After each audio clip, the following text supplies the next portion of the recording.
Hormuz প্রণালীর নিয়ন্ত্রণ ও জাহাজ চলাচল থেকে আদায় হওয়া টোল ভাগাভাগি নিয়ে ইরান ও ওমান একটি যুগান্তকারী সমঝোতার খুব কাছাকাছি পৌঁছেছে এমন বিস্ফোরক তথ্যই প্রকাশ করেছে মার্কিন সংবাদ মাধ্যম দ্য নিউ ইয়র্ক টাইমস ও দ্য টাইমস অফ ইসরায়েল সহ বিভিন্ন আন্তর্জাতিক সংবাদ মাধ্যমগুলোতে।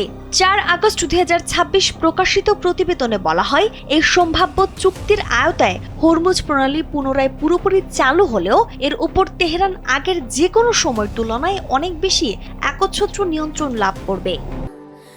স্যান্ডেলিনা সো, রূপচর্চায় আভিজাত্য। চুক্তির প্রস্তাবনা অনুযায়ী পারস্য উপসাগরে প্রবেশকারী বাণিজ্যিক জাহাজগুলোকে ইরানের উপকূল ঘেঁষা একটি নির্দিষ্ট নৌপথ ব্যবহার করতে বাধ্যতামূলকভাবে বাধ্য করা হবে। শুধু তাই নয়, এই জলপথ ব্যবহারের জন্য জাহাজগুলোকে নির্দিষ্ট হারে টোল বা পরিষেবা ফি পরিশোধ করতে হবে, যা পরবর্তীতে ইরান ও ওমান সমান ভাগে ভাগ করে নেবে। অন্যদিকে পারস্য উপসাগর ছেড়ে যাওয়া বহির্গামী জাহাজগুলো ওমানের উপকূল ঘেঁষা পৃথক পথ ব্যবহার করবে।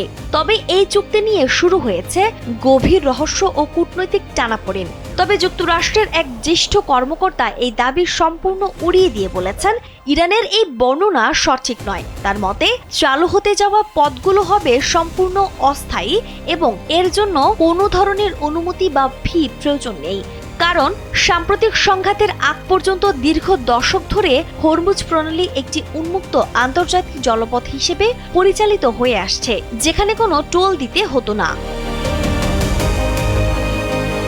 কিন্তু এই সমঝোতার নেপথ্যের কারণ কি? সাম্প্রতিক যুদ্ধ ও ভূরাজনৈতিক উত্তেজনার জেরে হরমুজ প্রণালীর মতো গুরুত্বপূর্ণ আন্তর্জাতিক বাণিজ্যিক রুট বন্ধ হওয়ার পর থেকে মধ্যপ্রাচ্যের এই জলপথকে ঘিরে নতুন করে নিয়ন্ত্রণ প্রতিষ্ঠার প্রতিযোগিতা শুরু হয়েছে। মধ্যপ্রাচ্যের জ্বালানির সরবরাহ ও আন্তর্জাতিক বাণিজ্যের লাইফলাইন হিসেবে পরিচিত এই রুটে নিজেদের কৌশলগত ও অর্থনৈতিক আধিপত্য বিস্তার করতে ইরান ও ওমানের মধ্যে এর সমঝোতার ভাবনা এসেছে। যুদ্ধ বিধ্বস্ত পরিস্থিতিতে সমুদ্রপথে নিরাপত্তা ও রাজস্ব আদায়ের লোভনীয় সুযোগই এই ভাগাভাগির মূল উৎস। এই সম্ভাব্য সমঝোতা বাস্তবায়িত হলে বৈশ্বিক বাণিজ্যে বড় ধরনের ধাক্কা লাগতে পারে। কিন্তু যুক্তরাষ্ট্রসহ পশ্চিমা দেশগুলোর মতে, হরমুজ প্রণালীকে এককভাবে কোনো দেশের নিয়ন্ত্রণে বা টোল আদায়ের আয়তায় আনা আন্তর্জাতিক সমুদ্র আইন এবং মুক্ত বাণিজ্যের পরিপন্থী। তাছাড়া এই চুক্তি নিয়ে ওয়াশিংটন আনুষ্ঠানিকভাবে কোনো সম্মতিও দেয়নি।